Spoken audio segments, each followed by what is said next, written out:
Hello and welcome to the This Works For Me Virtual Summit. I'm your host, Faith Watson. I am the Director of the Faculty Development Center at Murray State University. If you are looking to use universal design principles to optimize learning for all of your students, then you are in the right place because our guest today, Dr. Beth Case, will be providing us with some practical strategies to do so. Dr. Case, welcome. Thank you so much. Thanks for inviting me. Yes, we are very pleased to have you to share your strategies with us. So could you just tell us a little bit about yourself, who you are, where you're from, and what you do?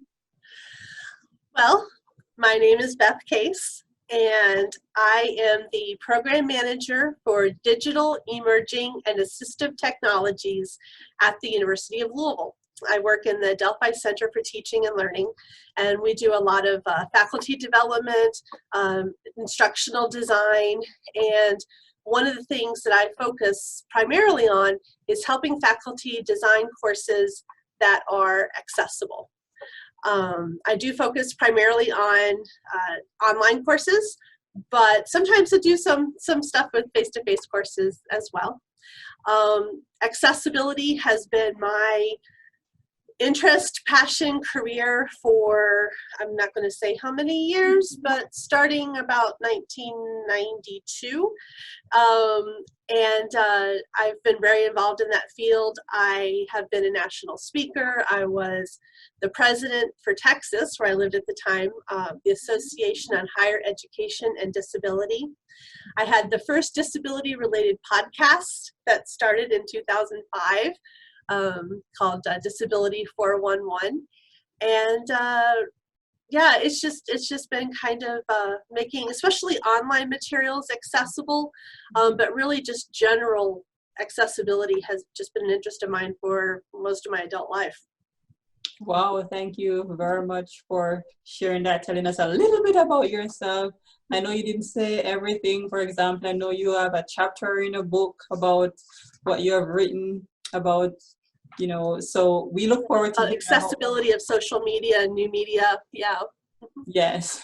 So we definitely have an expert with us here today to share some principles. So the theme of our conversation today is using universal design principles to optimize learning for all students. Now, for those of us who are not familiar with the concept of universal design, could you help us understand what it is? Sure.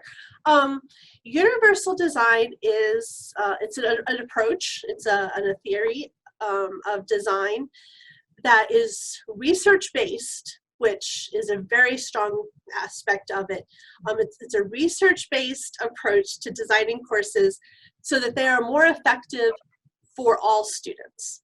A lot of people, when they hear universal design, they think that it applies only or specifically to students with disabilities. That's sort of your first thought. And honestly, it was my first thought too when I learned about it.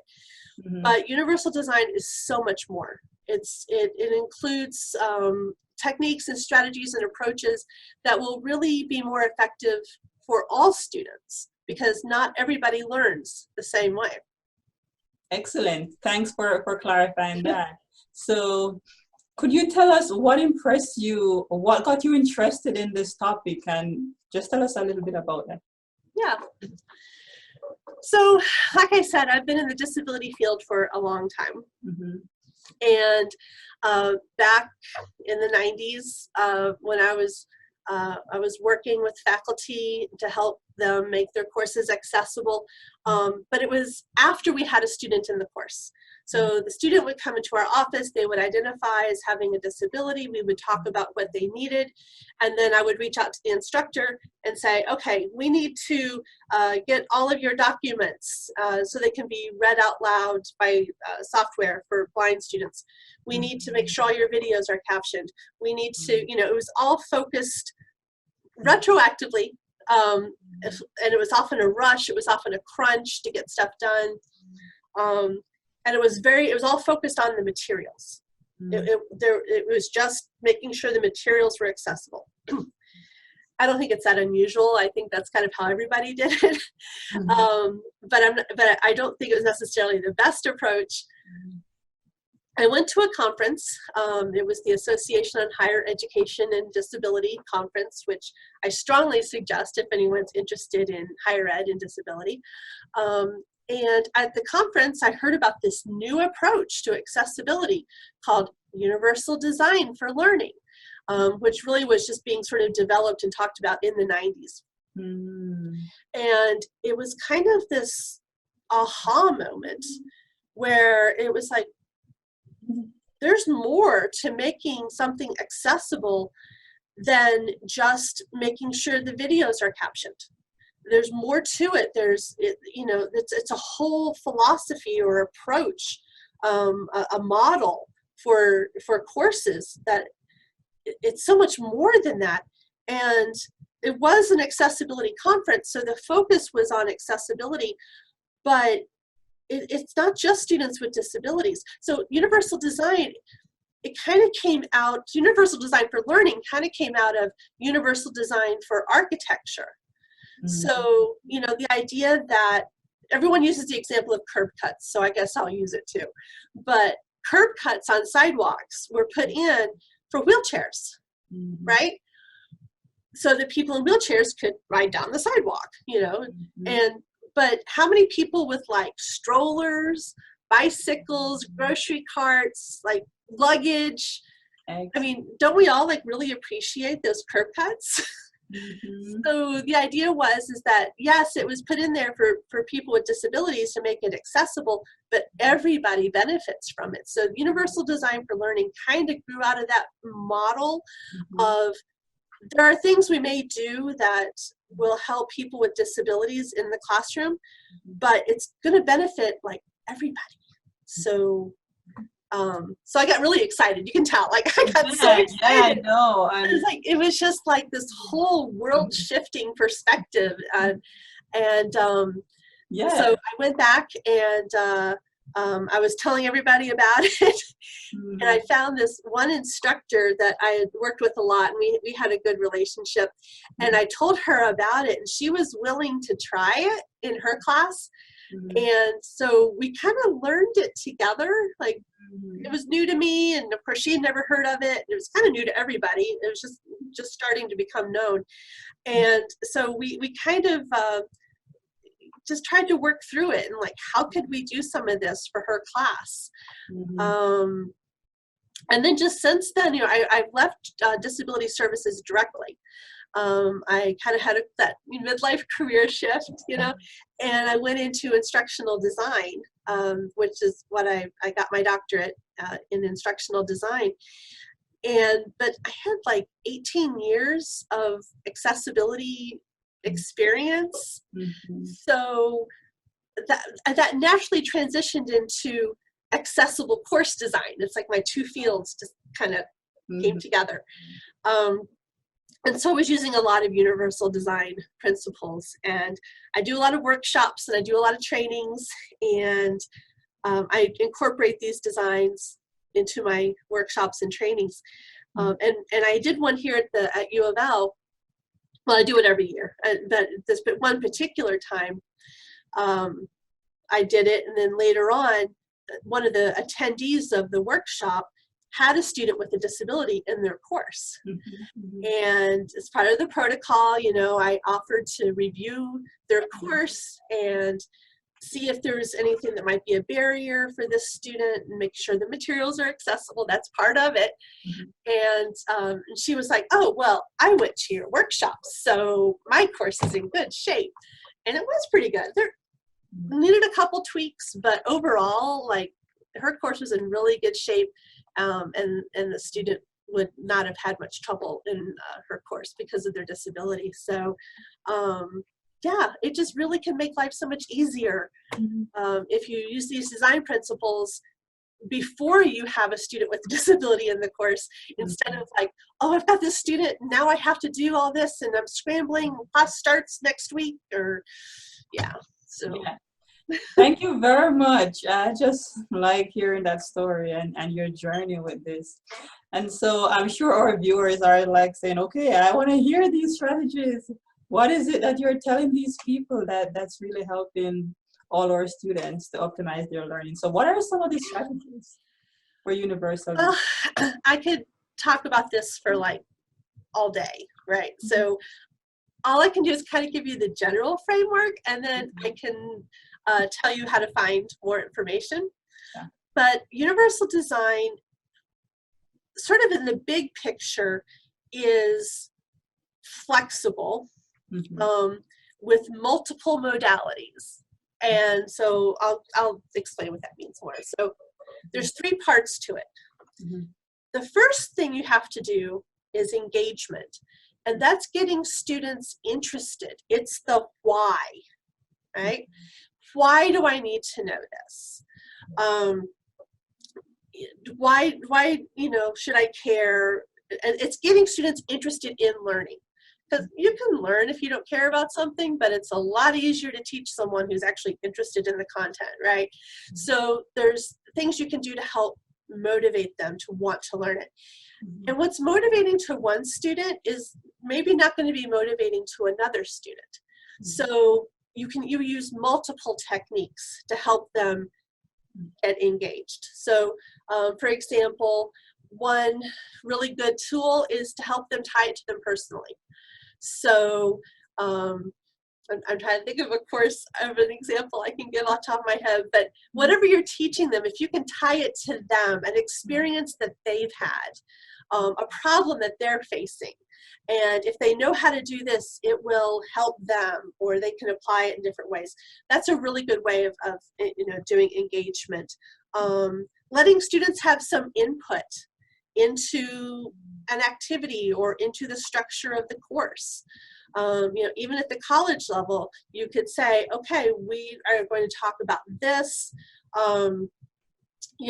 Would you rather do this activity, or we could do this activity instead? Let them have some input into it. In the younger grades, you can even do things like, what color paper should we print these things on? I mean, just the idea that they have some input into something gets them buy-in. But you may have to do that different ways. One thing is I can't just say, do this to get your students engaged, because it's not going to work for everybody. So, but that's the first step, is you want to get them motivated to learn by the why. And there's a ton of different techniques. Then the next step is what they call representation. And that's the what, that's the content. And probably more in this section than anywhere else is where you're going to find the stereotypical accessibility things. So that you want to make sure that, yes, if you have videos, that they are captioned. If you have digital, PDFs, documents, that they are readable by screen readers. And those sort of typical things you think about. But the other thing you want to try to do is to present the content using multiple modalities. So you don't just say, here, read the book. You say, here, read the book, and here's a video. Here's some sketches, some drawings that demonstrate the process. You have, maybe different types of readings. So here's the textbook, but here's also a blog post somebody wrote, or here's a journal article related to that. The thing is that not only are you helping students with disabilities who might process information differently. For example, there's a type of auditory processing disability where the student might not understand or remember or process very well what you're telling them. But if they can read it, they've got it. And there's the opposite, where students might have difficulty processing written words, but if they hear it, they've got it. So you're helping those students by presenting the same content in different ways. But for all students, it's going to help them to get it in different ways. One, there's repetition. And by having the same information repeated in different ways, in different words, it helps reinforce the message. There's also this processing that goes on in your brain, without getting real technical, that you process information visually different than you process it auditorily. And if you have, or tactilely, if there's an activity that you can have students touching something and doing something, that's really great. The more different modalities that you use, the more it's going to be reinforced in the brain. So that's representation. And I like what you're saying there, because you're making sure to explain that it's not learning style that you're talking about. Right. You're really talking about giving students different opportunities to learn. Right. Yeah. This has nothing to do with learning styles, which, like I said, all of the techniques used by Universal Design do have research behind them. Good. And then the last step is what they call action and expression. And this is really where the students are demonstrating their knowledge. And again, you want to try to use different things. Don't just have students write papers. You know, if you might even have something like, well, this is, again, you can get their input on it, right? You could even have, depending on the topic and the level of the course and all that, I get that some courses are required. You have to write a paper, or you have to give a speech, whatever. But depending on the assignment, you might give them options of how they do it. I personally, I also teach. I teach part-time. In one of my courses, they have a choice between writing a paper or doing a multimedia presentation. It's an online course. So they can make a video of them presenting it. They can do an animation. They can do, you know, pretty much, I tell them if they come up with an idea and present it to me, I'll consider it. It has the same requirements as far as what the content is. It has the same requirements as far as all the objectives and what they have to cover, and they have to have the same number of references no matter what they do, but they have some choice in how they're presenting it. That's not going to work for every assignment, of course, but if you can give options like that, or just mix it up. So this time it's a paper, this time it's a presentation. It's going to let students shine in different areas.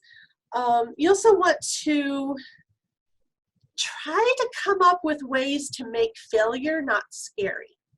In other words, for, you know, so many students are so scared of failing or getting a low grade or not doing as well as they could. So maybe you have low stakes assignments that build up to the high stake assignment. You have to write this huge research paper, right? But maybe you have them turn in their outline, or the abstract, or here's the list of references that I was thinking of using. Little parts of it that build up to the big paper, but they can get feedback, right? And that feedback is so important for students to improve, that that, you know, they can take a risk. I was thinking of doing this. And you're either going to go, yes, that's wonderful, and then they have learned and they've grown and they're doing better, or you can be like, you know, that's not really appropriate for this assignment. And then they've learned, they've taken the risk, they've learned that in this case that risk was not appropriate without failing. Like, they've done the huge assignment on that thing that they were, you know, wasn't appropriate, but they didn't know it wasn't appropriate because, so yeah, and there's tons. I mean, I could go on. I could go on for like all day. I think you have shared some practical strategies with us today, and so what I'm going to ask you now is, if someone have, you know, resonates with what you have shared so far, but this person is wondering, okay, where do I start? I'm a little bit hesitant. I want to, you know, take this seriously. What would be some first steps that this person could take?